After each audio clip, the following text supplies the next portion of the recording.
The Secret of Secrets, Part 2, translated by A.S. Fulton, read by Dan Attrell. Discourse 3, on the form of justice. O Alexander, justice is a noble attribute among the attributes of God. May his name be glorified and exalted.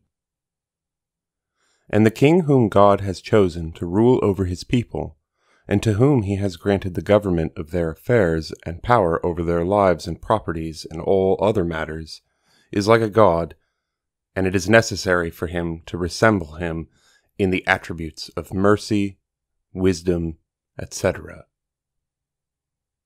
And the attributes of God are numberless.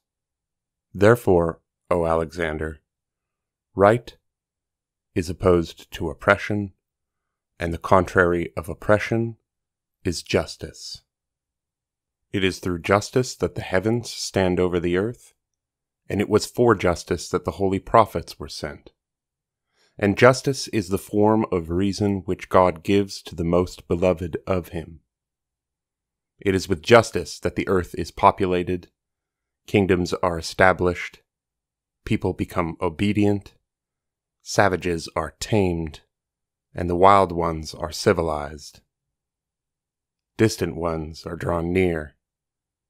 Souls become safe from destruction, and rulers become immune from all sorts of evil. It is for this reason that the people of India have said, "The justice of a king is better for the people than plenitude." And their wise men have said, "A just king is better than a universal and continuous reign." And it has been found inscribed on stones in the Syrian language that king and justice are mutually indispensable.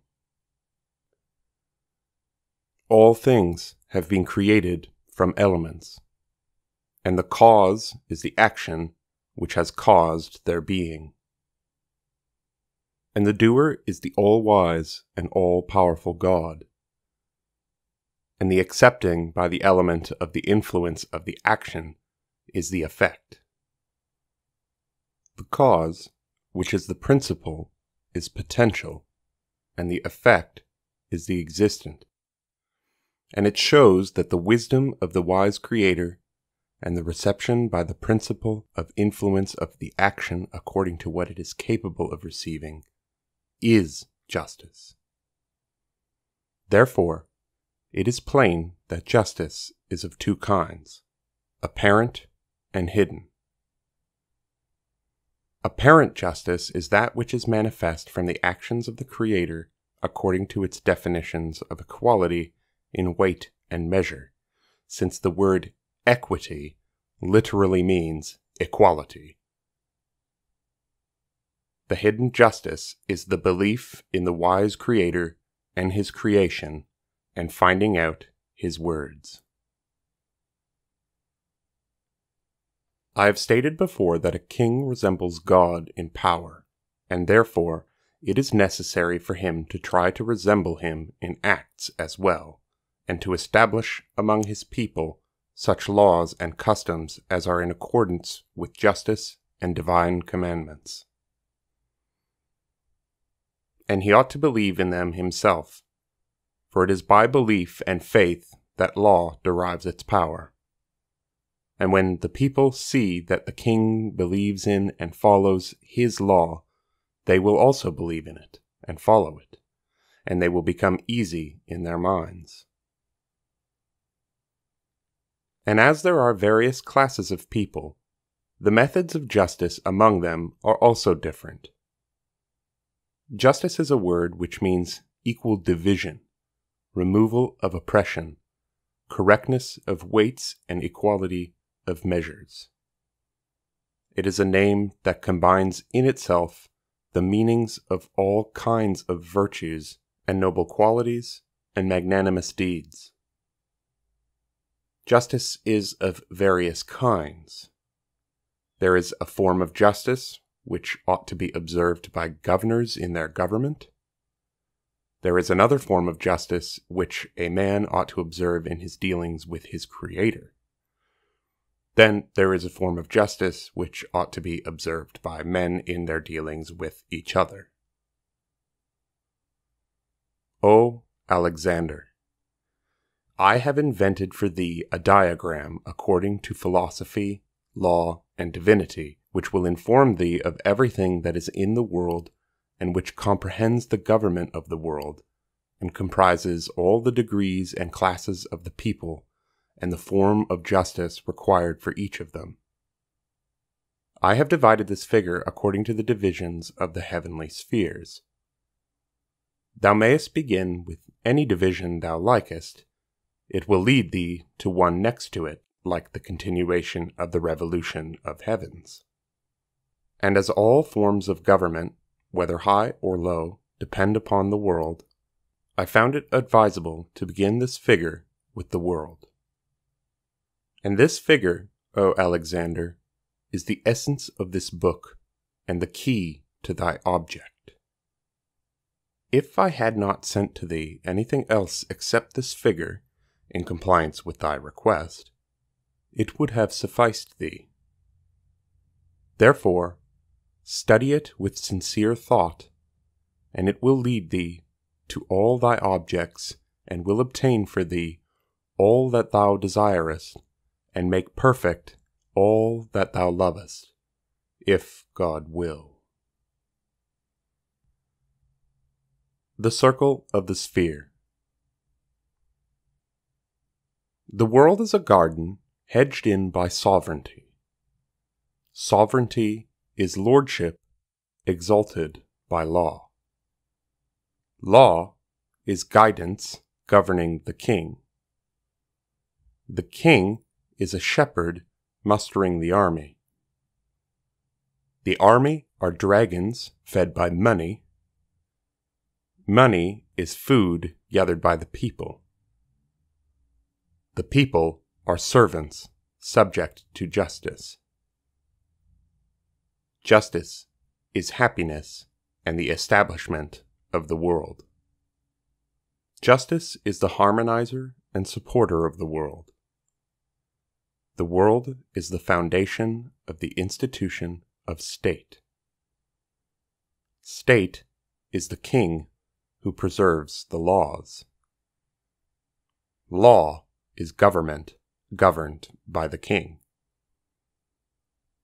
The king is the guardian of the people with the help of the army. The army is composed of the officials gathered together by wealth. Wealth, or revenue, is collected by the people. The people are subject to justice. There can be no justice and government without the subject. There can be no subject without a king. There can be no king without an army. There can be no army without a state. There can be no state without men. And there can be no soldiers without money. There can be no money without population and peace. There can be no population and peace without justice and government. The world is a garden whose fence is dominion. Dominion is lordship whose principle is law. Law is administration directed by the king. The king is a crown supported by the army. The army is a supporter maintained by money. Money is a product amassed by the people. The people are rendered happy by justice. Justice secures the prosperity of the world. Useful information derived from certain of the learned on the authority of the Imam, may God accept him. He said there can be no state without men, that is soldiers, and no men without wealth, and no wealth without subjects, and no people without justice, and no justice without law, which is the life of the state. And in the above figure, all the divisions are connected with one another. State is a power established by custom. Custom is a weapon wielded by the king. The king is an arm supported by the army. The army is composed of soldiers employed by wealth. Wealth is subsistence collected by the subjects. The subjects are composed of servants subjugated by justice. Justice is civilization and well-being of the world. The world is the ground on which is based the foundation of the state. Discourse 4. On ministers, their numbers, the method of governing them, the experience of their counsels, and the quality of their intelligence. O Alexander, understand this discourse, and know that its value is great. For verily, by thy truth I have collected together in it everything of the sciences of philosophy, and the quality and the composition of reason, and I have revealed in it certain divine secrets, as they were indispensable for thy instruction in the reality of reason, and the manner of its distribution among the creatures of God, and the method of gaining knowledge thereof. Because verily, it is of utmost importance to thee. Therefore, comprehend it, if God will. Know, O Alexander, that the first thing created by God, glorified be his name, was a simple spiritual essence in exceeding perfection and excellence, in which were the forms of all things. This he named reason. Out of this essence there was created another next to it in rank, which was called the universal soul. Out of the latter he brought into being a third essence, named matter, hyle. Matter, on receiving dimensions, that is, length, breadth, and thickness, became pure body. Then this body adopted a spherical form, which is the best of all forms, and greatest in space and continuation. Out of this spherical form, then, were created the heavens, the planets, and all other ethereal bodies, the purest of them being the first, and the coarsest, the last. So beginning from the first, or the all-comprehending sphere, to the last sphere, which is the sphere of the moon, there are, in all, 9 spheres, one within the other. The first and the highest is, as mentioned before, the all-comprehending sphere. Next to it is the starry sphere. Next to it is the sphere of Saturn, then the sphere of Jupiter, then of Mars, then of the Sun, then of Venus, then of Mercury, then the sphere of the Moon, and then the sphere of the elements, fire, air, water, and earth. And so the earth is the center of all the spheres, and it is the coarsest of all bodies in essence, and thickest or most solid of them in substance.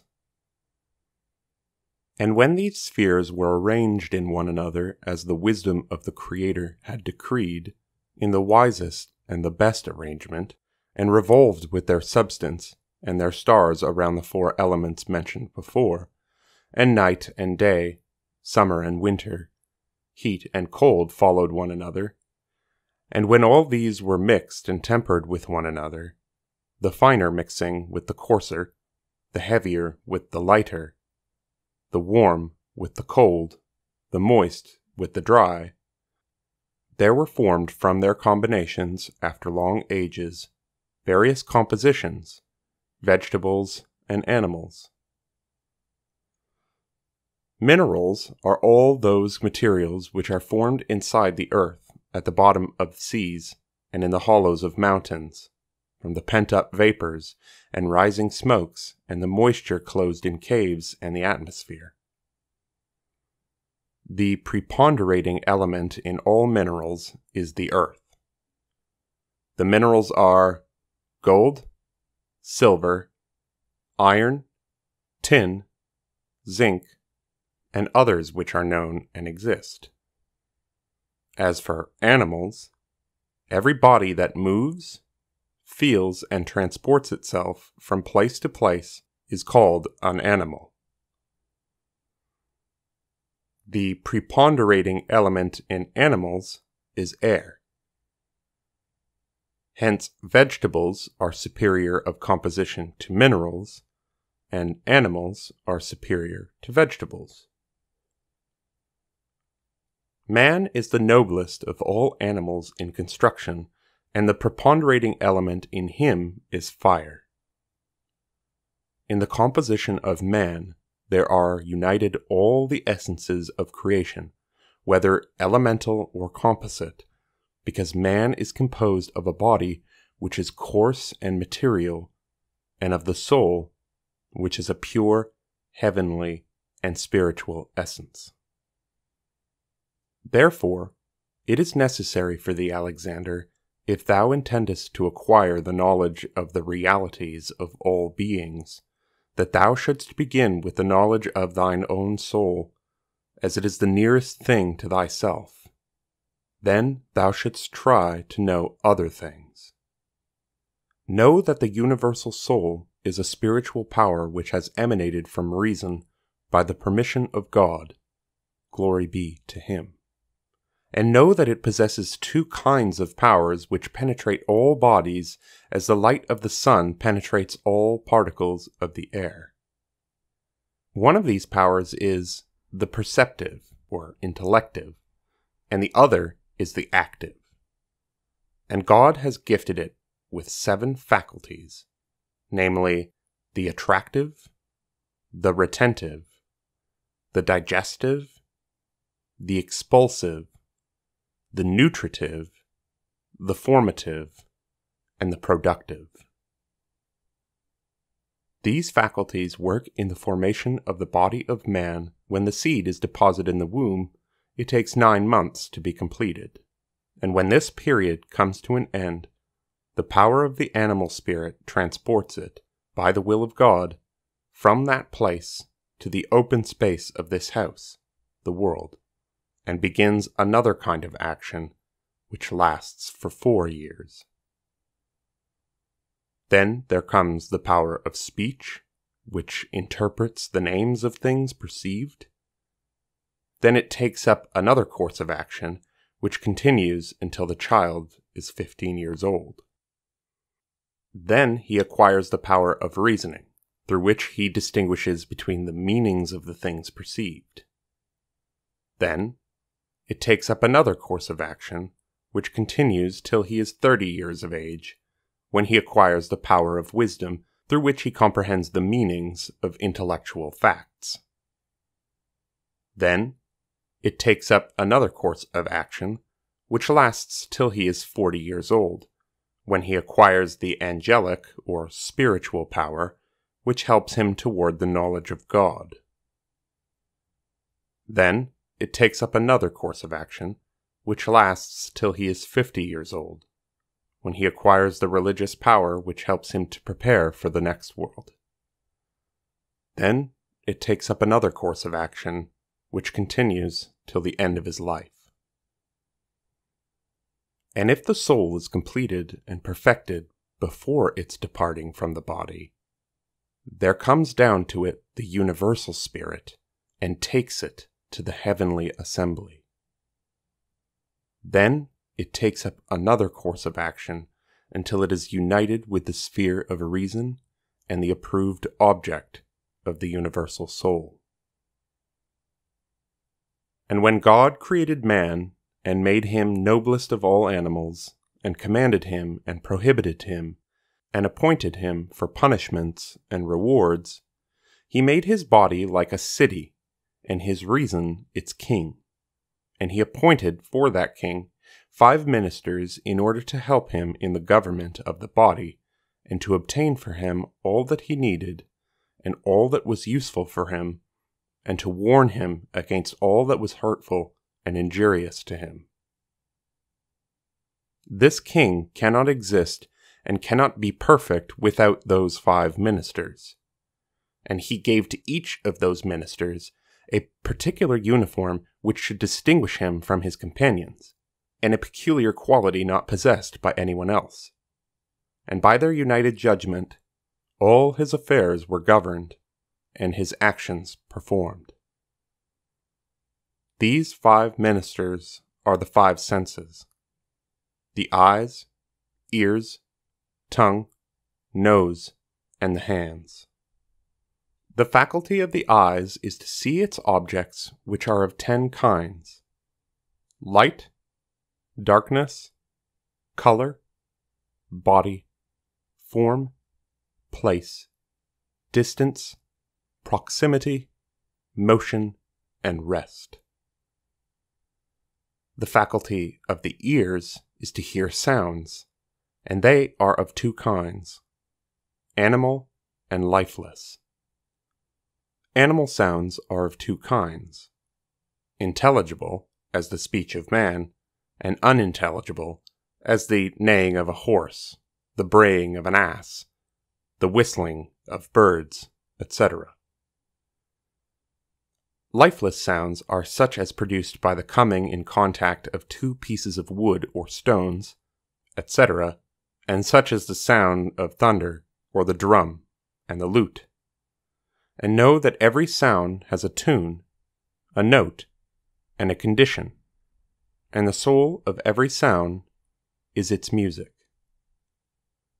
Therefore, when the air which carries this sound comes into motion, it also moves its spirit, which divides the various notes and prevents them from coalescing or being mixed with one another. Then it reaches to its extreme limit in the perception of hearing, which conveys it to the imaginative faculty. The sense of taste lies in the tongue. It distinguishes tastes and flavors. They are of 9 kinds: sweet, bitter, salty, greasy, sour, sharp, astringent, insipid, and styptic. The sense of smell is through the nose.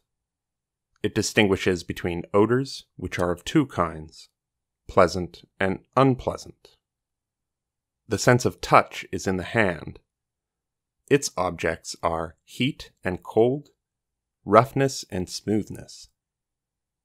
This faculty is situated between 2 skins, one of which is the outer covering of the body, and the other is next to the flesh. And when each of these senses has obtained that for which God has created it to serve the king, reason, it imparts it to the nerves, which are situated in the front part of the brain, and which are as fine as cobwebs, and which serve the purpose of curtains or servants to the king.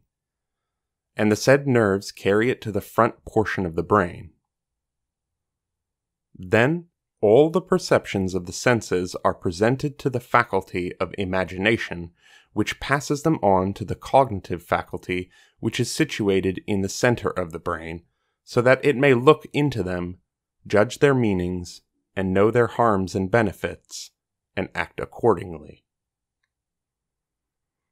Therefore, the existence of the body depends upon these senses, and so does the beauty of everything else. O Alexander, thus perfection depends upon 5 things, as the planets on which depend the heavenly spheres are 5. There are 5 kinds of animals: man, birds, small animals, large animals, and reptiles. There are 5 things without which vegetables cannot exist: root, stem, branch, leaf, and taste. There are 5 notes in music without which no harmony is perfect. And there are 5 days completing the year which occur at the end of the month, al-Asrar, March. Therefore, O Alexander, consider this speech and act according to it, and follow the example of God in all thy actions. Let there be 5 ministers to thee, and consult them all separately in all thy affairs. It will be better for thee. And do not reveal them to thine own counsel and intention, and do not let any of them know whose counsel thou dost prefer, and do not let them think that thou standest in need of their counsel, lest they may despise thee. Collect together all their counsels into thine own mind, as the brain does with that which the senses bring to it. Then ask the help of God in thy affair, and lean towards that counsel which is opposite to thine own desire. It was for this reason that Hermes replied to the question whether the judgment of the man consulted is superior to that of him who consults. Yes, because his judgment is not influenced by his personal desire, and this is true. And when thou callest together all thy ministers in thy presence to take their counsel, thou shouldst not mix up thine own judgment with theirs, but hear all that they have to say. And if they are hasty in their replies, and are of one opinion, then contradict them, and show them the weakness of their judgment, so that they should think longer on the subject, and reflect on all its points, because there is no good in hasty judgments. And when thou findest that their judgment, or the judgment of one of them, is right, show thy approval to them all, so that they should not know which of them thou dost prefer, and they should remain in ignorance of the counsel thou hast approved, until thou dost carry it out, because secrecy is essential for success in all affairs. Experience and practice will show you which one of them deserves to be trusted most for his counsels and correctness of judgment.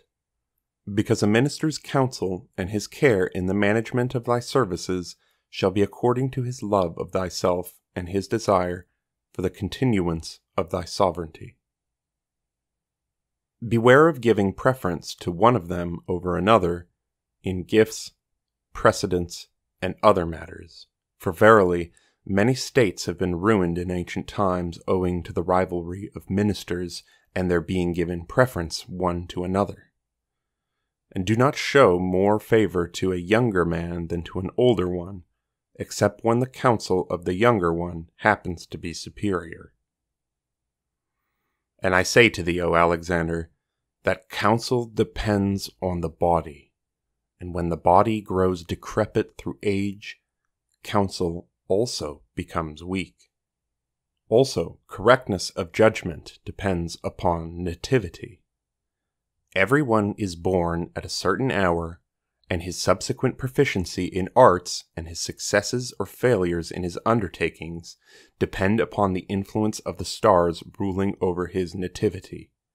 Even if his parents try to turn him to engage in some other art or profession, he will turn to the one decreed to him by his stars. There is a story in the illustration of the above. Certain astrologers happened to pass through a village where a man who was a weaver made them his guests and entertained them. On that night there was born to the weaver a son. The astrologers drew out his horoscope and looked into his stars. His nativity was in the sign of Virgo, and Mercury was in the sign of Gemini, its own house with Jupiter. Inauspicious stars were absent. Therefore, they augured that the newborn child would be learned, dexterous, and of sound judgment, and that he would manage the affairs of kings. They wondered at it But they did not inform his father. The boy grew up, and his father desired to teach him his own craft, but the boy's nature was averse from it, and he refused to learn it. His father tried compulsion and beat him until he was tired, but it was of no avail, so he left him alone. Then the boy turned towards men of learning, studied sciences and histories, and acquired the arts of government, until at last he became a minister. His fame spread, and his story became public. Another story, in direct opposition to the above, showing the wonders of the influence of the stars, is that of a son of an Indian king. His nativity had foretold that he should be a smith. The astrologers concealed this from the king, and when the boy grew up, his father wanted to teach him, but the boy's ambition did not respond, and his nature inclined him only to the crafts of smiths. The king was very much grieved on perceiving this, and he called together all the astrologers of the age. They unanimously confirmed the tendency of the boy's nature. There are many other stories of this kind, and those resembling it are well known. To the above-mentioned king's son are ascribed the fine-tempered swords of India, and whenever he was reproached for it, he replied that they were the helpers of his father and a treasure possessed by no one else. O Alexander, do not despise humble men, and whenever thou findest one who is eager for knowledge, steady in his conduct, patient, and an abstainer from vices, make much of him, especially if he possess, in addition to the above, high-mindedness, noble pedigree, eloquence, pleasant conversation, rhetoric, and knowledge of the history of the ancients and bygone nations, and of the lives of the great men of past times.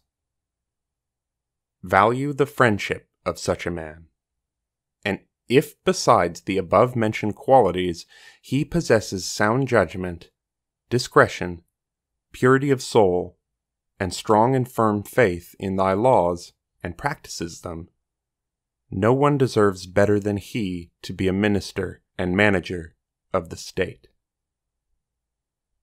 O Alexander, do not put first or last any action without due consultation, for philosophers have never ceased from saying that counsel is the essence of true guidance.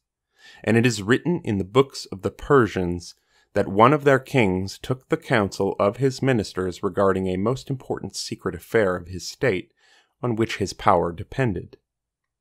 One of the ministers said to him, "It is necessary for the king to consult with us separately and in secret on matters of such great importance and difficulty.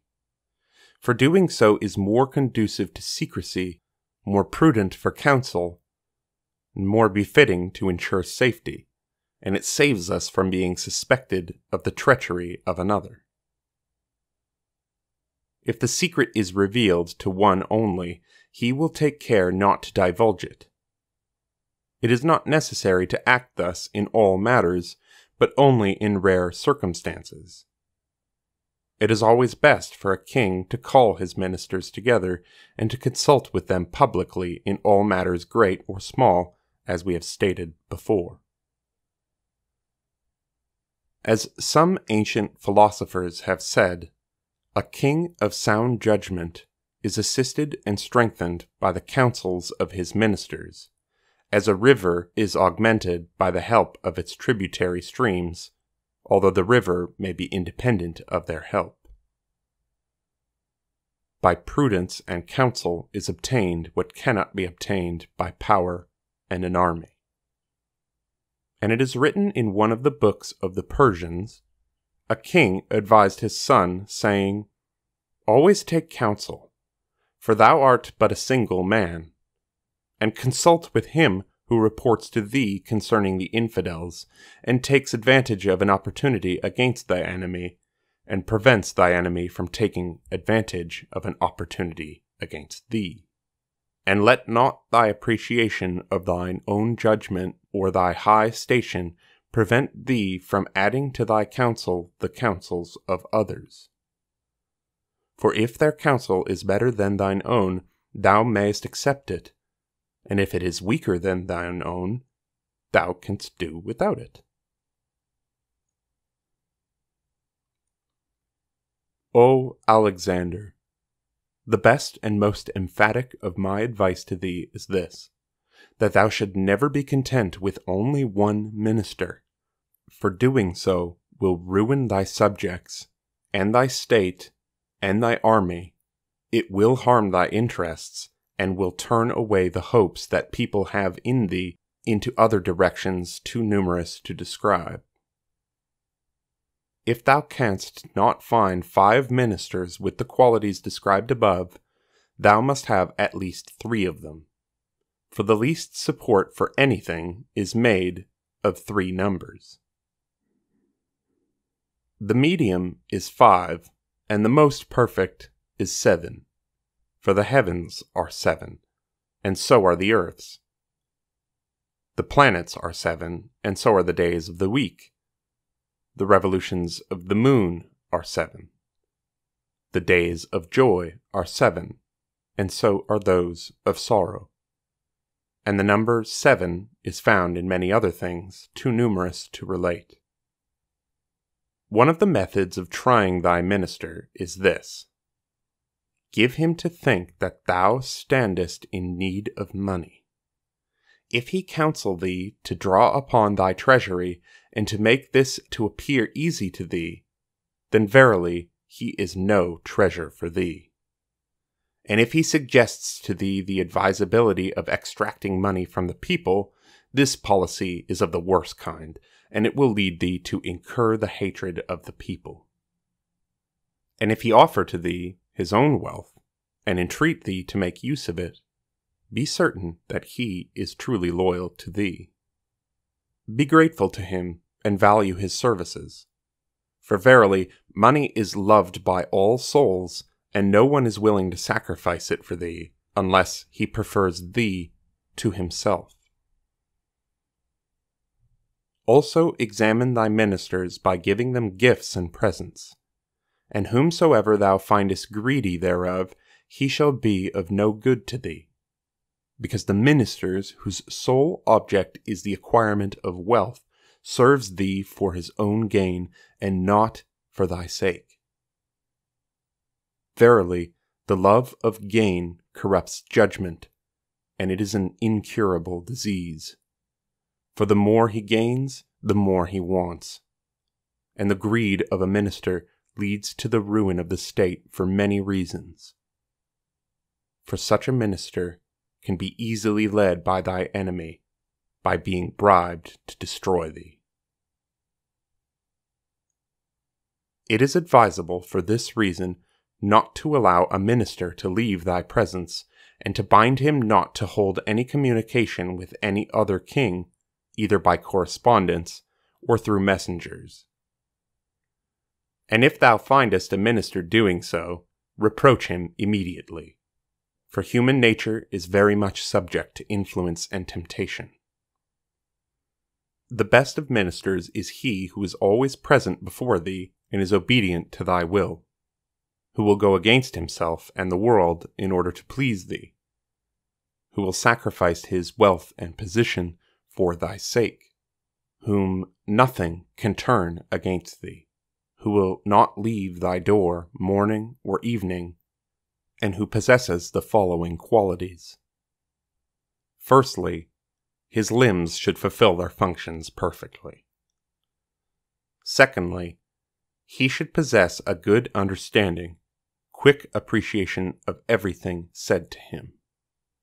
Thirdly, he should have a good memory so as to never forget anything that he hears or perceives. Fourthly, he should be intelligent and quick-witted so that a small clue will lead him to the right conclusion. Fifthly, he should be possessed of good expression so as to be able to explain his thoughts in a few words. Sixthly, he should be skillful in all sciences, especially in arithmetic, because it is a true science, and it is a good proof of intellectual sharpness. Seventhly, he should be truthful in his words, for the love of truth, avoiding falsehood from the hatred of it, honest in his dealings, good-natured, amiable, and of a cheerful temperament. Eighthly, he should not be greedy in eating, drinking, and lechery, but should be moderate in all things, and avoiding play and pleasures. Ninthly, he should be high-minded, lofty-natured, and a lover of magnanimity. Tenthly, he should be high-souled, and dinars and dirhams and all worldly possessions should be trifling in his eyes, and his sole ambition should be to increase the glory of his sovereign and to make him beloved of his people. 11thly, he should be a lover of justice and its followers, an enemy to injustice and oppression, should give to everyone his due, sympathize with the oppressed, and remove injustice from him, and nothing should turn him from the path of justice. 12thly, he should be bold in carrying out his intentions after having found them to be right. He should be courageous and not pusillanimous. 13thly, he should be thoroughly acquainted with all the sources of thy expenditure, and should know beforehand the cause of the complaint brought to him and its remedy. 14thly, he should not be too talkative or too loving of laughter and pleasantry, nor should he be too retiring, or despise mixing with the people. 15thly, he should not be addicted to wine. His house should be open to natives and travelers. His ear should be open to hear all the news. He should always be ready to remove the complaints of the people, to improve their affairs. He should be conciliating towards them, and forbearing towards their prejudices. O Alexander, God has not created any being more powerful than man, nor does any other animal contain all those qualities which are collected in him. And there is no moral quality in an animal which is not to be found in man. For man is courageous as a lion, timid as a hare, generous as a rooster, avaricious as a dog, licentious as a crow, wild as a leopard, sociable as a pigeon, sly as a fox, tame as a sheep, swift as a deer, slow as a bear, proud as an elephant, humble as a donkey, thievish as a magpie, vain as a peacock, unerring as a partridge, erring as an ostrich, fugitive as a ram, importunate as an ox, refractory as a mule, mute as a fish, talkative as an owl, useful as a horse, and harmful as a rat. There is no animal, vegetable, mineral, heaven, planet, star, sign, or any other being in the universe which possesses any peculiarity which is not to be found in man. O Alexander, do not consult in thy actions anyone who is not a true believer and has no faith in God. And the best of believers is he who believes in religion as well as in thy law and faith. Take care that the same thing may not happen to thee which happened to two men who were going together on the way.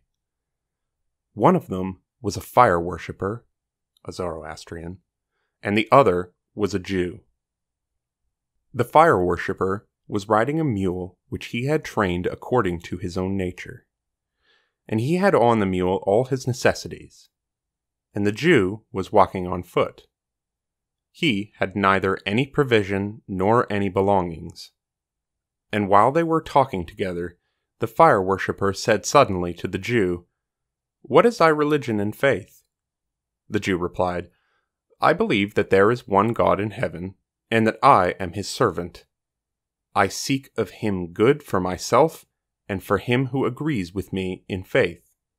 And I believe that it is lawful for me to shed the blood of one who is opposed to me in faith and religion, and to take possession of his property, and wife and children. And it is forbidden for me to help, or to advise him, or to associate with him, or to have pity or kindness on him. It is my faith and belief which I have informed thee of. Now tell me, what is thy faith and religion?" The fire worshipper replied, "My faith is that which I wish well to myself and to my fellow beings, and I do not wish ill to any creature of God, whether he agrees with me in faith or not. And I believe that animals too should be treated with kindness and gentleness, and not maltreated or oppressed. For any pain inflicted on an animal reflects on me and causes me corresponding pain, and I love to see all happy and well." The Jew replied, "But if thou art treated with cruelty and oppression, what shalt thou do?" The fire worshipper replied, "I know that in heaven there is a God who is all-knowing, just, and wise. Nothing is hidden from him of what his creatures do. He rewards those who do good for their good deeds, and punishes the evildoers for their evil actions." Then said the Jew, "Why dost thou not follow thy religion and act according to thy belief?" "How?" said the fire worshipper. The Jew replied, "I am thy fellow being, and thou seest that I am walking on foot, naked, tired, and hungry, while thou art riding, and art satisfied, and prosperous." "Thou art right," said the fire worshipper, and coming down from his mule, he opened his satchel, and giving food and drink to the Jew, mounted him on his mule. The Jew, finding himself on the mule, spurred on and galloped away, leaving the fire worshipper alone. The fire worshipper ran after him, calling out, "Stop, stop! I'm dying!" The Jew called out in reply, "Did I not inform thee of my creed, and didst thou not inform me of thine? As thou hast acted according to thy faith, I must act according to mine." Thus saying, he went away, leaving the mage crying out, "Alas! Do not leave me alone in the desert, for wild beasts will eat me, or I shall die of hunger and thirst. Have pity on me as I had on thee." But the Jew paid him no heed, and galloping away soon vanished from sight. The mage, despairing of the Jew, remembered the concluding part of his doctrine and faith that he had spoken to the Jew. There is a just God in heaven, from whom nothing is hidden of the affairs of his creatures. Therefore, he raised his head to heaven and said, "O Lord, thou knowest that I have faith in my religion, and I act according to it, and I praise thee as thou hast heard. Therefore, O Lord, prove those attributes of thine to the Jew." Thus saying, he went on. Having gone a little way, he found that the mule had thrown down the Jew and broken his neck and a leg. The Jew was lying on one side, and the mule was standing on the other. The mule, seeing his master, came near him. The mage mounted on it and went away, leaving the Jew in the agonies of death. The Jew cried out, "O mage, I deserve now thy pity even more, as I am lying on the ground, and am at the point of death. Therefore, have compassion on me, and carry out the injunction of thy creed, even as thy creed has helped thee in punishing me. Verily, I had committed no sin, as I had only acted upon my creed, and that which had been taught to me by my parents and teachers. The mage was moved with pity, and lifting him up on the mule, brought him to the city, and made him over to his relations. The Jew died after a few days. The king of that country, hearing the account of the Jew and the mage, made the latter his companion and friend. The mage, on account of his wisdom and sincerity of faith, was soon made his vizier and one of the chosen grandees of his court. Therefore, see how God the Great rewarded the mage for his good faith and sincerity, and how he punished the Jew on account of his evil-mindedness and wickedness. Verily God compensates everyone according to his faith and action, either in this world or in the next, and verily he does what he wills. Discourse 5. On the writers of royal warrants and their ranks.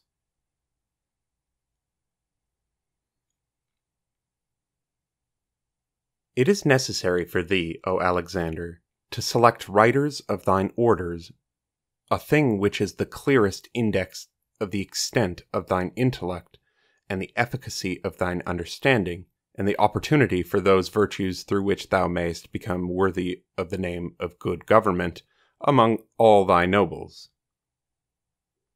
For the meaning of speech is the soul, and words the body, and writing the ornament. Therefore, as it is proper for a living, rational being to be possessed of good form and ornament, so it is necessary to employ such writers as would make use of perfect meanings, and put them in beautiful words well written. And as the scribe is thy confidant in secret matters, he ought to be trustworthy, honest, acquainted with thy intentions, and with the consequences of thy affairs. He should be sincerely thy well-wisher, and faithful to thy interests. If it is not so, he will destroy thee. It is also necessary that thou shouldst keep an eye on his doings, lest some extraneous matter come into thy books. Thou shouldst favor him according to his faithfulness and painstakings in thy interest, and give him the ranks of one freeborn, whose fortune or misfortune is bound up with thine.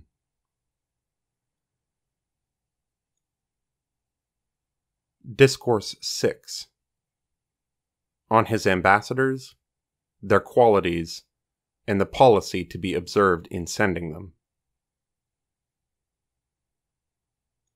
Know, O Alexander, may God help thee to the right, that the messenger is a proof of the wisdom of his sender.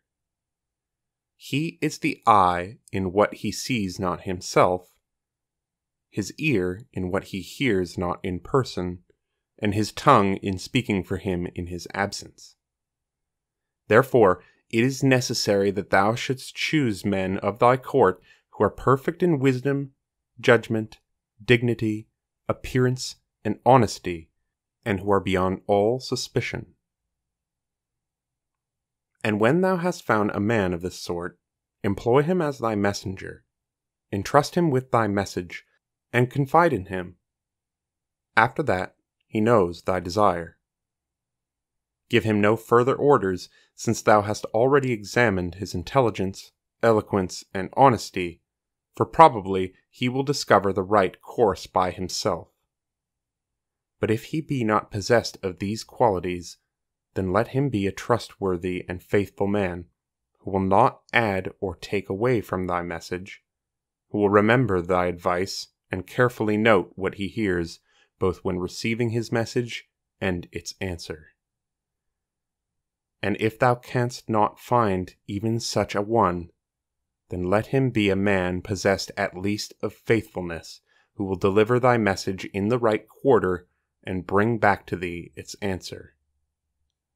And if thou seest in thy messenger any greed of gain from the place where thou wantest to send him, do not employ him, for probably he will sacrifice thy interest to his own gain. And do not employ one who drinks wine, because the Persians used to press an ambassador to drink on his arrival to them, and if he did so, they knew that his state secrets would be revealed to them, and they used to offer him much wealth, which, if he took, they knew that his kingdom was in their hands. And beware, O Alexander, of sending thy vizier on an embassy, and thus giving him an opportunity of leaving thy presence, for verily in it there lies the corruption of thy state.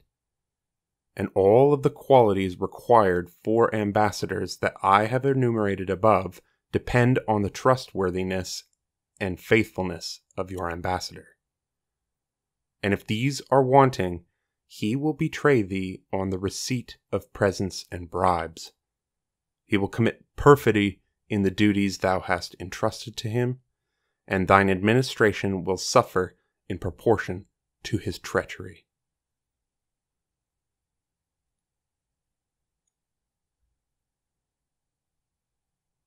Discourse 7.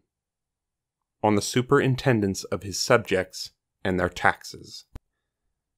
Thou hast known, O Alexander, that the subject is thy treasury, which is safe from extinction and certain perpetuity, and by which thy government is established. Therefore, consider thy people as a garden in which there are many trees, and do not consider it as a harvest which is to be gained only once a year, and has to be resown in the next year. Because trees of standing roots have not to be sown every year, except in rare cases. Therefore thine own position depends upon the state of thy exchequer, for it is the support of thy state and sovereignty. And as the subject is thy treasure, and the means of thy existence of thy state, it is necessary for thee to cherish them, to consult their interests, and to prevent them from such things as are harmful to them. And do not appoint any overseer of their lives and properties except one who is well acquainted with their affairs, who is independent, trustworthy, honest, and faithful, and who would pick for thee their fruits without destroying the trees, who is clement, patient, and forbearing, because if he is not so, he will repel men and corrupt pure minds. And do not employ too many superintendents to administer thy revenues, lest it may produce corruption. Because each one will prevail against his fellow by corruption, and seek to benefit at the expense of the people, and collect taxes for his own aggrandizement, and favors such as help him in position and assist him in his falsehood. And God knoweth best.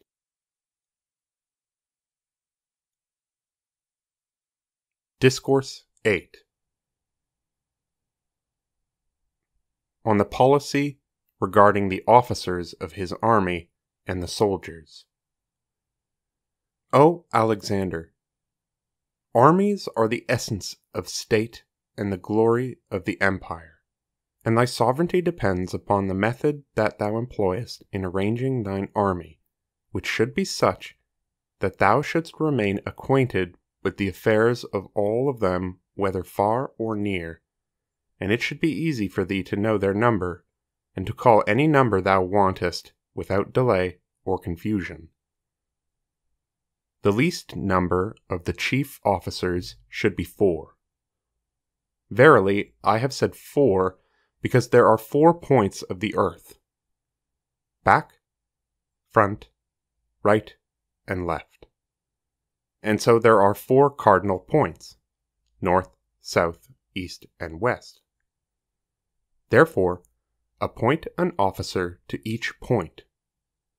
But if thou wantest more, let there be 10, because 10 is the perfection of 4, since in the number 4 there is 1, 2, 3, 4, which when added gives 10, so that it is the perfect number, which is comprehended by 4.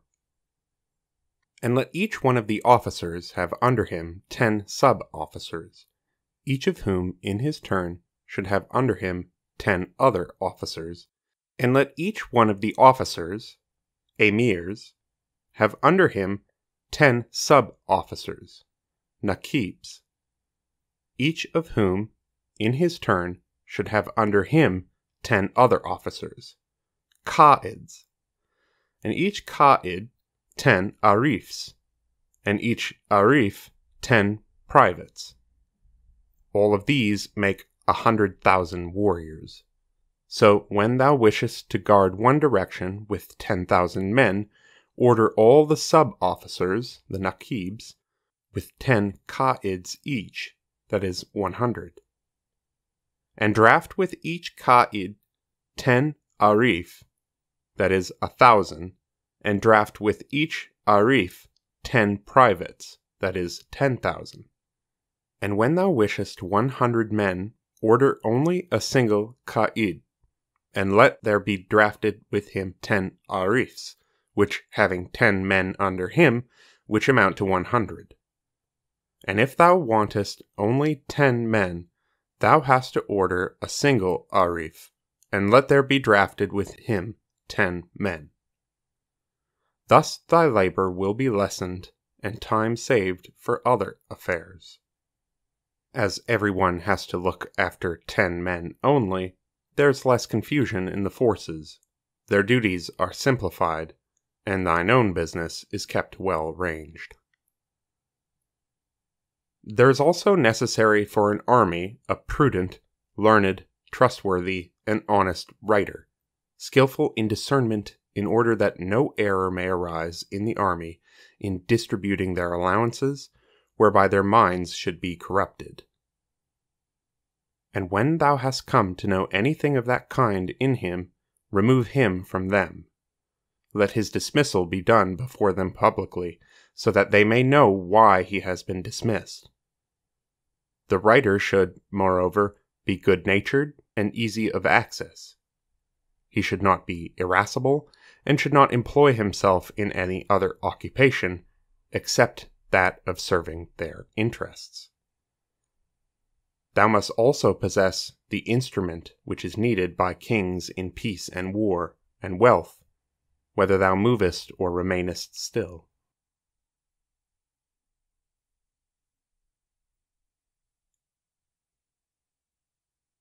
Discourse 9. The conduct of wars, their strategies, and how to avoid their evil consequences. The order to be observed in meeting the enemy, and the chosen times for doing so. O Alexander, do not take part in battles in person, and let the great dignitaries of thy court be always in thy attendance, and do not follow the example of the foolish in bringing together thy men. For verily I swear by God that whenever 2 kings have come together, one of them has planned some stratagem or another for the undoing of the other. This exists in human nature. Therefore, we think of what Cain did to Abel, his brother, and it is certain that envy and the love of worldly possessions led him to do that. And know, O Alexander, that war has a body and a soul, and its very existence depends upon 2 contending opposites.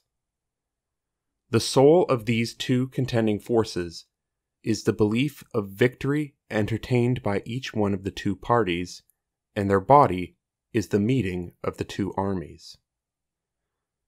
And no sooner does one of the parties lose its faith in its own success than the war dies, and it continues as long as each party entertains hopes of overcoming the other.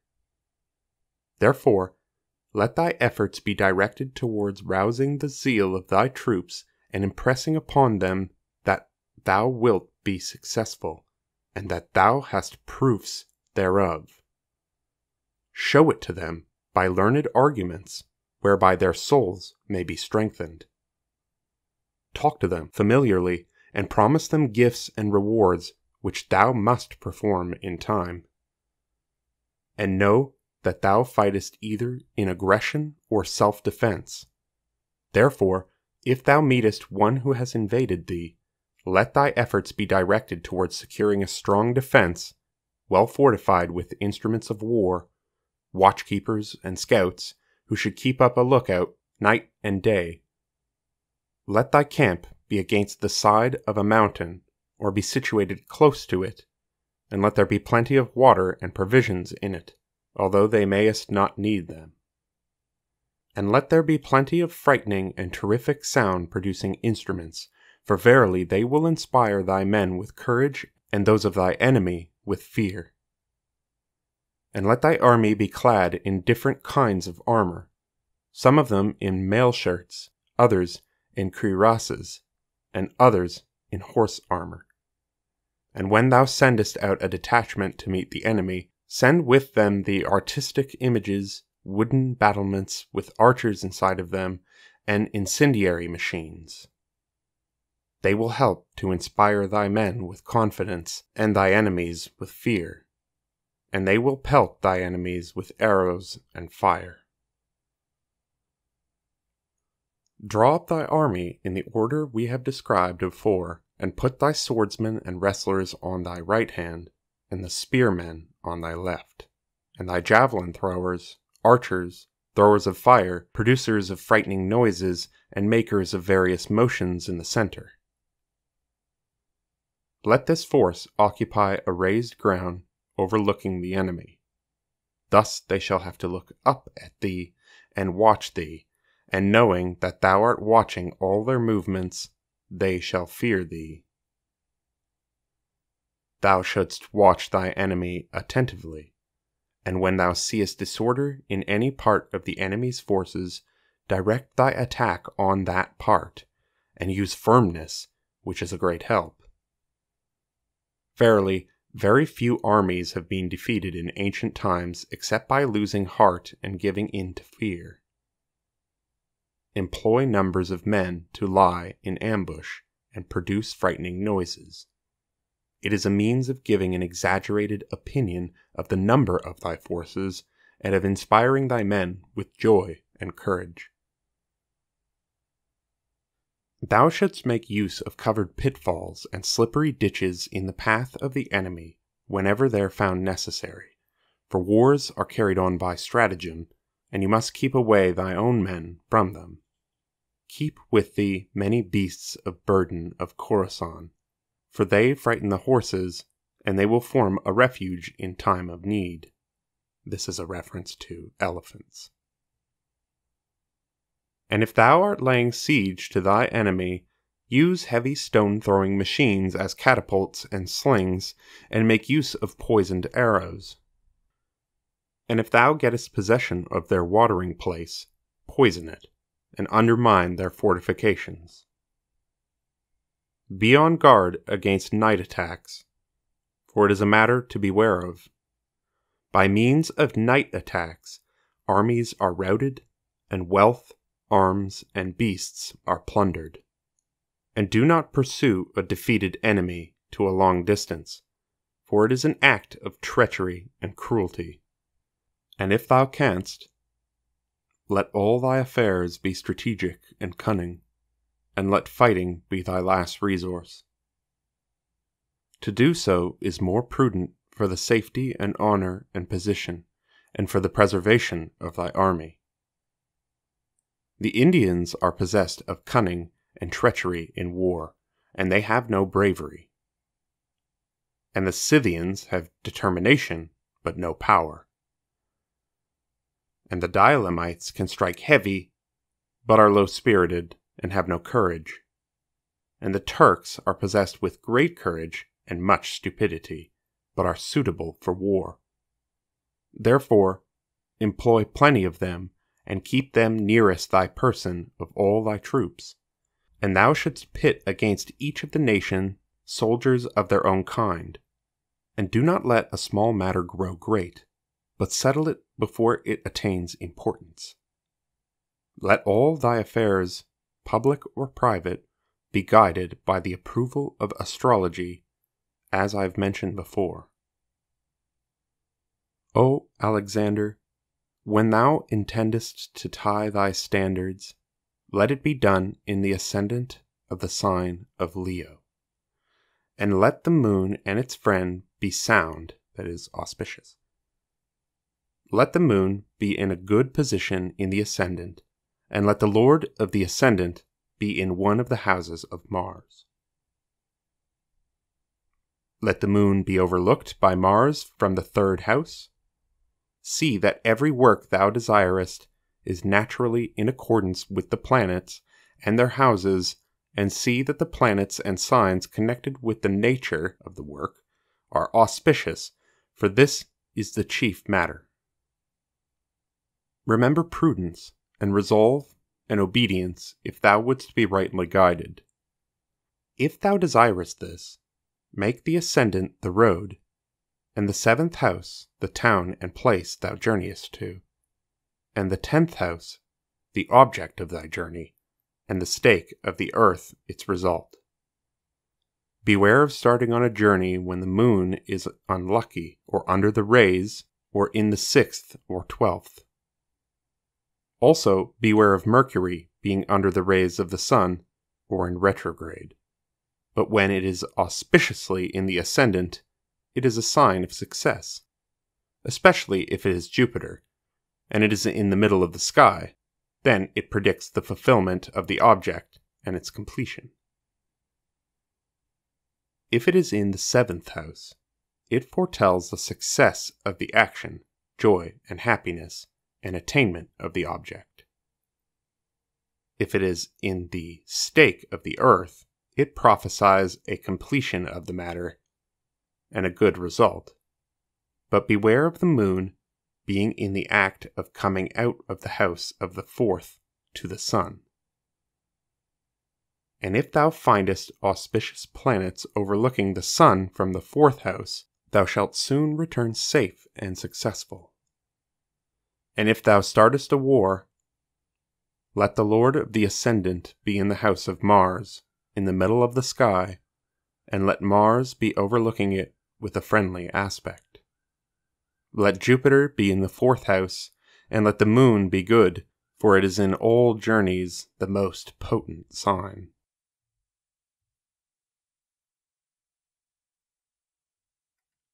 On the victorious and the defeated.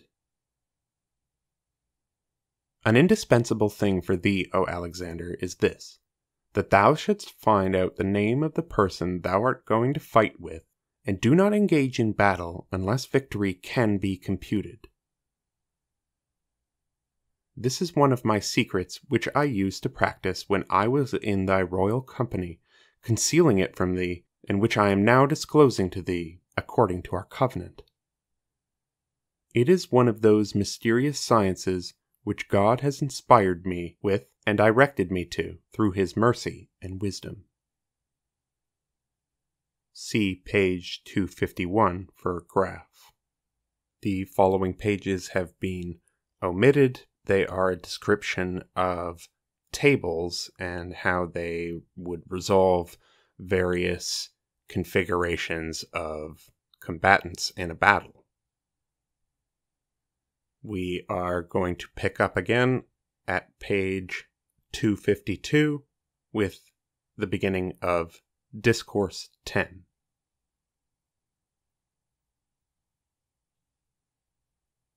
Discourse 10. On Talismans. On the secret of astrology, winning of hearts, and the virtues of stones, plants, etc.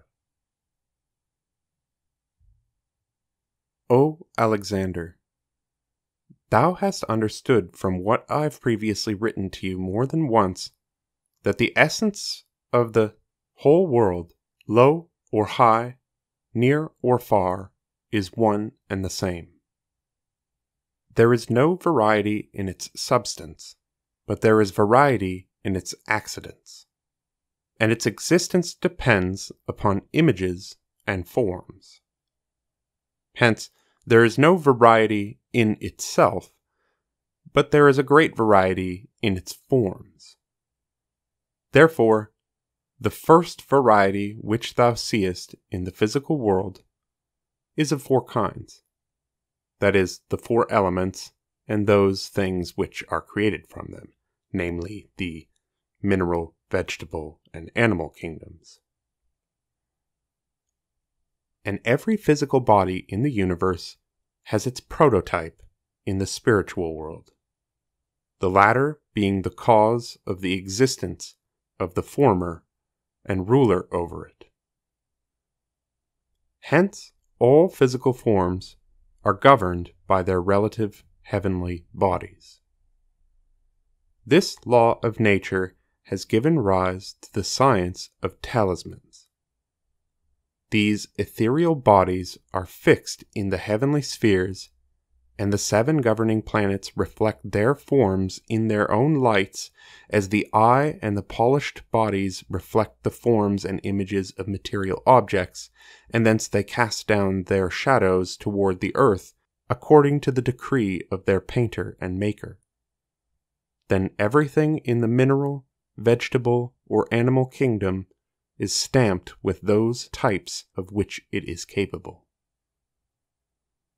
Know that everything receives a perfect or imperfect stamp of those heavenly types according to the duration of its exposure to it, and the influence of the heavenly type thus remaining on the earth is used in making talismans.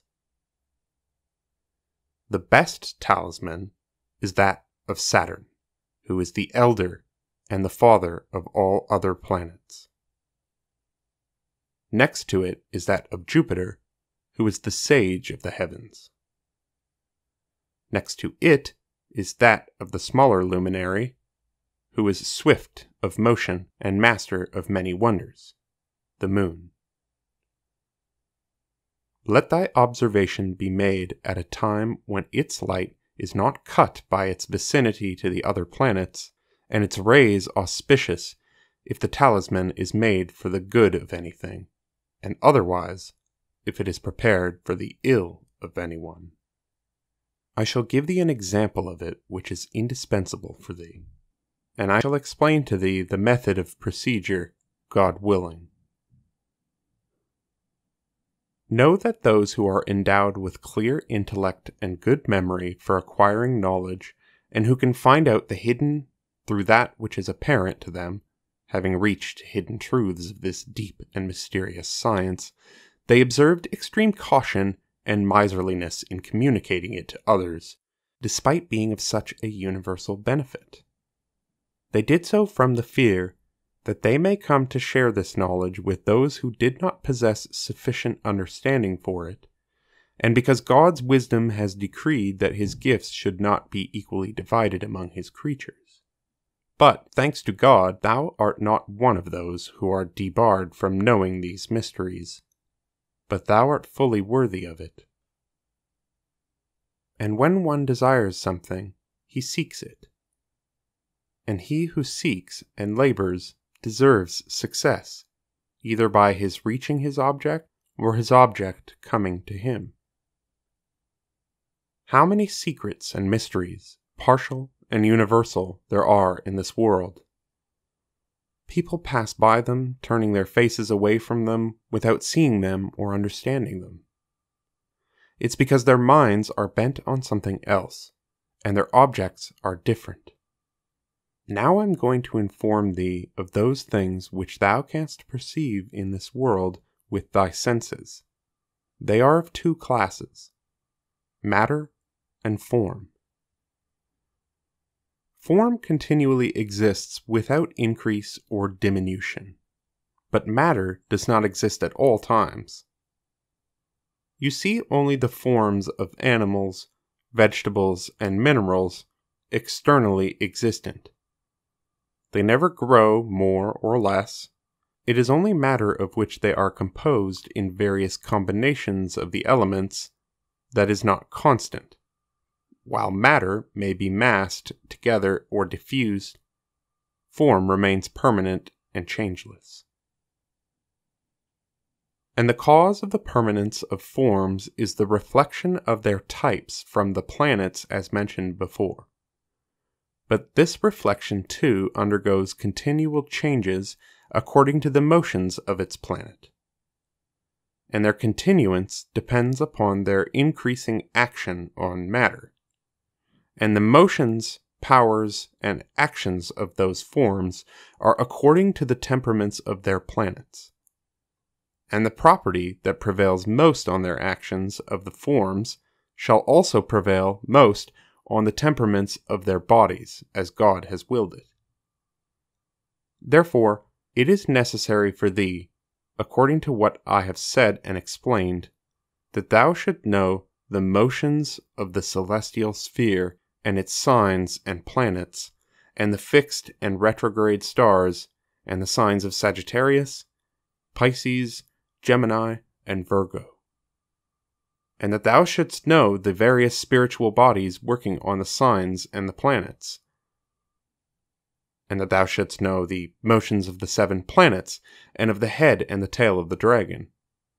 And thou shouldst know all about their conjunction, moving forward, aspect of one another from the 3rd house, 4th house, and the 6th house, their ascendancies and their descendancies, their limits and directions, and how they happen to agree and disagree among themselves, how they receive light or reject it. Thou must particularly know how to find out the correct nativity with or without an astrolabe, and thou shouldst know the stakes and the stars on their right and left, and how long it takes a planet to pass through a sign, its middle, and the direction of its rays. Thou must know all this with extreme correctness and observation. Thou shalt be mostly concerned with the hours of the rising of auspicious planets, their length and breadth, rising and setting. And when thou hast known all this, together with what has been taught to thee before about the knowledge of minerals and vegetables, their connections with the planets, and the knowledge of the relationships of each part of the body of the physical objects, mineral, vegetable, or animal, with the planets, thou shalt know that everybody is ascribed to one planet generally, and to several planets partially.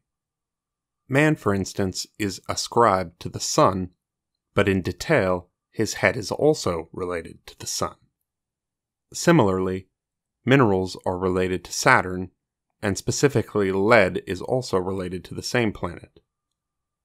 Likewise, every organism and every member of it. Therefore, when thou desirest to bind those spiritual, living, and potent powers to these compound bodies, and thou knowest already the connections of the latter with the planets in general and detail, thou shouldst find out its nativity, and the nativity required for thy purpose, the governing spirit of that nativity. Let Saturn be confronting it or looking at it with the aspect of friendship, and let the direction of its rays be toward the country thou art in, and never commit an error in thy operation. Let the moon be adjacent to the head and tail of the dragon, and auspicious to thy work. Then, fix the heavenly form of nativity to its relative body. Then, thou shalt see from its action and powers what will astonish and please thee, if God wishes. O Alexander, this is a talisman that endows one with sovereignty and dignity. It secures the submission and obedience of the people and inspires enemies with fear and trembling. It afflicts enemies with sickness. It creates love and hatred. And it does many other wonders too numerous to relate and describe in detail. It possesses a potent virtue of warding off evils and harms. I shall explain it to thee according to what the greatest philosophers and mighty men in deed and position have entrusted me with. And I have buried this knowledge among the secrets of the earth and hidden mysteries. I have never revealed it to anyone, and I find thee worthy of learning this great secret. Therefore, be happy and truly guided by it, God willing. Take the substance of Saturn, Jupiter, Mars, Venus, Mercury, and the Moon in equal parts, and add them to the essence of the highest one of them, that is Saturn, equal to the weight of all. Add a quantity of gold proportionate to its intermediate relationship. Let the ascendant at the time of the operation be Leo, and let the Sun be in the 13th degree from Aries, in strength, ascendancy, and overlooking it. Let Saturn be in Aquarius, and let the Moon be sound and in the 3rd degree from Taurus.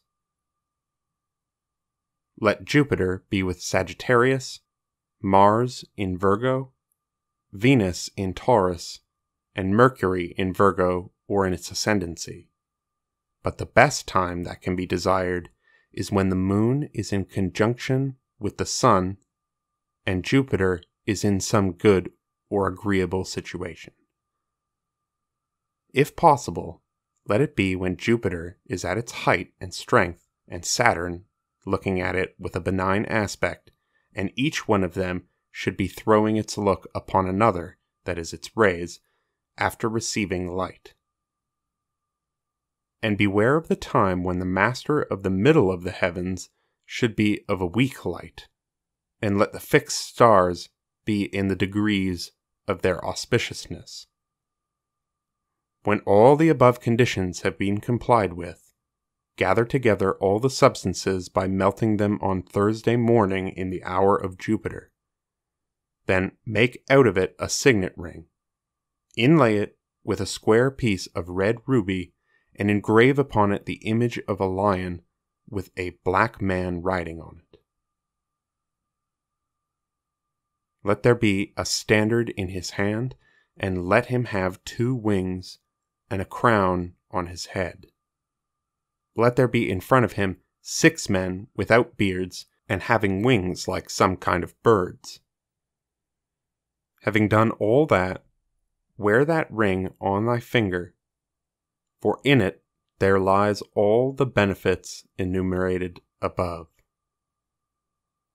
Verily, herein I have given thee away the greatest secret.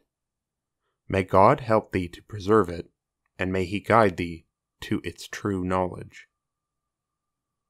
And know, O Alexander, that I'm going to impart to thee a secret of divine knowledge which has been strictly guarded and preserved, and regarding the secrecy and inviolability of which sages and philosophers have taken mutual promises and oaths, in order that it may not fall into the hands of a weaver, horse doctor, blacksmith, and carpenter, who may cause corruption in the earth and destroy agriculture and procreation. Take the egg that is created in the air and hatch it under a white bird. There shall come out of it a chicken. Slaughter it. Out of it there shall flow red, white, and yellow blood. The red blood will be thy purpose and will produce the result of the operation. And the talisman is this. Insert Kabbalistic sign here, which incidentally is not included in this version of the Secret of Secrets. Having written it thus, leave it, and when it is the night of Mercury, fumigate it with a triple incense consisting of ingredients related to air and fire, and go around it calling out the names of Mercury. And when it is the night of Jupiter, fumigate it with a quadruple incense composed of animal, mineral, and vegetable substances, and go around it 7 times, calling out the names of Jupiter. And when it is the night of Venus, fumigate it with an incense of fine ingredients, and go around it 7 times, calling out the names of Venus. And when it is the night of Saturn, fumigate it with transparent, vegetable, fiery and liquid aloes or incense. Go around it 7 times, invoking Saturn by its names. Fumigate it for the rest of the night, then leave it aside, and when it is the night of Thursday, disclose it to the stars, and fumigate it with an incense composed of the 7 ingredients mentioned before. Go around it, while fumigating it, 49 times, and call out at the end of every week the name of a certain planet. Then call out the names of the sun. And when thou hast completed all this, verily the kingdom of the world will be thine. The sign of it to thee will be the coming of the spirits to thee in thy sleep, and their informing thee of the acceptance of thy operation, and the success of thy work. And when thou desirest to call the operation into action, fast that day, and break thy fast at the end of the day with some food that is not unusual with thee. Then sleep on thy left side, and hang the signet ring around thy neck opposite to thy heart, and call upon the spirit to show thee, in dreams, what thou hopest for. Then thou shalt see someone whom thou canst consult either in person or power. Then disclose to him thy object. He will guide thee to it. Whenever this signet ring is borne around thy neck by the general of an army who invokes Mars at all times, he never meets with an opponent without routing him and becoming victorious. Whenever any man holds it, he acquires honor and power. And thou, O Alexander, needest no other charm except this one alone. Therefore, I am not giving thee any other in detail. Make use of it in all thy affairs. May God the Mighty help and guide thee. The wonders of talismans, O Alexander, are many. If there had been no other talisman than that of Zarzori, which is made of the down of olives, and which was invented by Hermes the Great, it would have sufficed. Thus Rome, which has no olives, is the most abundant in them of God's lands, without planting trees, having gardens, or undergoing any pain or weariness. Then there is the talisman invented by Balbas or Arinush, the king of Persia. When a tempestuous wind blows sufficient almost to destroy men, this talisman will silence it, if God the Almighty permit it. There is another well-known talisman which extinguishes fire, and no one can kindle the fire again till they ask help of it. There was a talisman I had made for thee for the destruction of serpents, scorpions, leopards, and other deadly and harmful animals. It was so efficacious that no venomous beast or reptile was to be found in the land where thou didst chance to be. And when thou didst desire to invade India, and the Indians had formed a barrier between thee and themselves, I rent the earth and destroyed their ramparts without any harm coming to thee, by permission of God the Almighty. And the mirror I have fixed for thee at Alexandria, which is one of the wonders of the world. The mirror I have established at the gates of thy palace, which reveals hidden things and thefts, and in which any one can see his lost property and its situation. And the talisman which I have made for thy hunting. It is carried on the top of a spear in front of thee, and by its virtue wild animals come right close to thee and cannot see thee.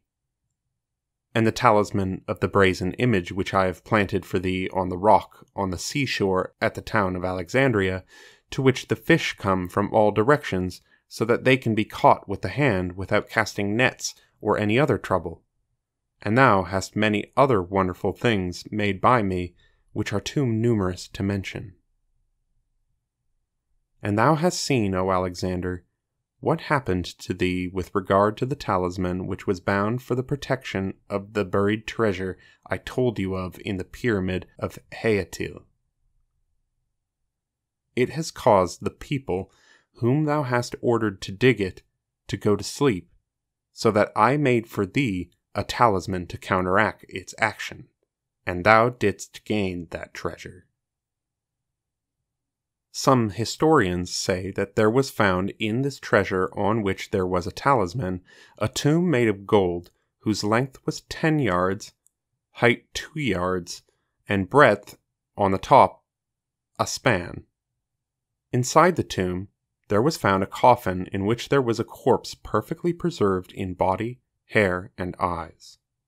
On its head there was a crown weighing 10 rathels, made from a single piece of red ruby. And under the corpse there were spread large pearls of great value. On the chest of the corpse there was a tablet of emerald, 3 yards long and 1 yard wide. In it there was found the following inscription in Syriac letters: In the name of God, the most compassionate, the most merciful. Everything that has a beginning has an end. I ruled over the 4 inhabited quarters of the globe for 1,000 years. The total revenue of my empire in one day was equal to this tomb in weight and to its contents in value. The sun, moon, and wind used to obey me. I had found out the secret of nature and had acquired the extreme knowledge of creation. And I ascended to the heavenly assembly with my pure spiritual essence according to the pleasure and acceptance of its maker, and I left this composite earthly temple to corruption and annihilation, in order that one who comes after me should know that the real sovereign is one who never dies, and the true Lord is he who is supreme in his power. May his name be blessed and glorified.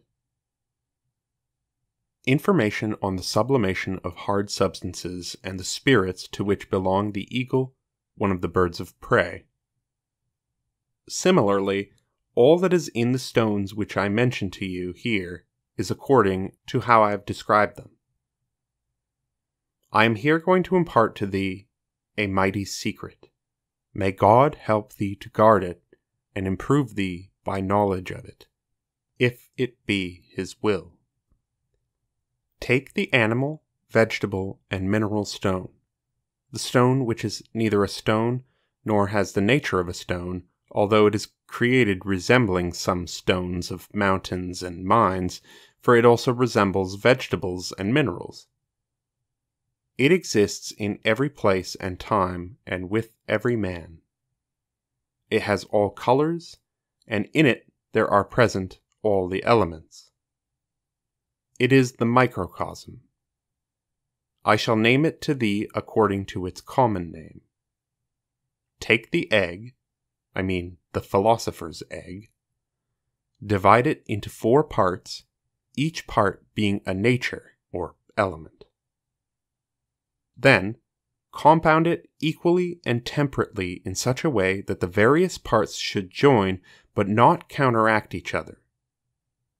Thy object shall be fulfilled by the power and will of God. These are general directions. Now I shall give thee detailed direction. The 4 kinds cannot be divided except by means of an undestructive fire. When thou hast separated the water from the air from the fire, and the fire from the earth, then thou hast succeeded in the method by the help of God. Then operate upon the substance of air and earth by moistening and heating until they come to resemble each other. Then they shall agree with one another and lose their opposition to one another. Then add to them the 2 active forces of water and fire, the operation will be complete. Then, when thou shalt lift up the water by itself, it shall be white, and when thou shalt lift up the fire alone, it shall be red. And truly has our ancestor Hermes Trismegistus said, there is no doubt that the lower from the higher, and the higher from the lower, produces wonders from one single operation. As all things have been created from a single essence, whose father is the sun and mother the moon, it has been impregnated with the air. The earth has sucked it from its teats. It is the father of all talismans, the treasure of all wonders, and perfect in its powers. And if it becomes earth, the earth is separated from fine and pure fire by means of gentle operation and wisdom. It ascends from the earth to the heavens and descends again to the earth, and thus it acquires both the higher and lower powers. If thou possesses it, thou possessest the light of all lights, and therefore darkness flees away from thee. It is the power of powers which overcomes every ethereal object, and which penetrates through every solid object, according to the disposition of the mighty and the omniscient. This is my glory, and it is for this reason that I have named Hermes Trismegistus, owing to the wisdom which has been revealed to me. Some wonderful properties of stones, their properties and peculiarities. The stone which overcomes water and wind. Thou shalt find it dry and developing in the sea. Its property is this, that when thou hast taken it, and hast taken a piece of it weighing 8 carats to thy standard, no army shall confront thy standard without being routed. There are 2 other stones which are found near the perpetual darkness. One of them is white, and the other red. They will be found in a river of fresh water. Their peculiarity is that the white one appears on the surface of the water at the setting of the sun. It remains apparent till midnight, when it is fully visible. Thenceforth, it begins to sink and disappear until the rising of the sun, when it completely disappears. The red stone is its contrary. It appears at the rising of the sun, and remains apparent till midday, after which it appears and disappears until the disappearance of the sun. The property of the above 2 stones is this, that when thou hast hung a piece of the red stone weighing 2 carats on the forehead of a horse, it shall not cease from neighing as long as the stone is there. The action of the white stone is contrary to that. A horse shall never neigh as long as that stone is on its forehead, and the latter stone is useful in night attacks and ambushes. Another virtue of these 2 stones is this, that when 2 litigants come to thee, place the white one on the mouth of one of them. If he is right, he shall be able to speak. Otherwise, he shall not be able to utter a word as long as the stone remains on his mouth. And thou shalt know the properties of stones, which I shall mention to thee. On vegetables. Thou hast known, O Alexander, from the foregoing description, in which I have acquainted thee with the action of nature and the secret of creation, that vegetables follow minerals in existence, and they receive their forms in the same way as do minerals. As the watery element prevails in vegetables and earth in minerals, therefore vegetables receive their forms in the same way as water does when its surface is moved by the wind, but its center remains unmoved.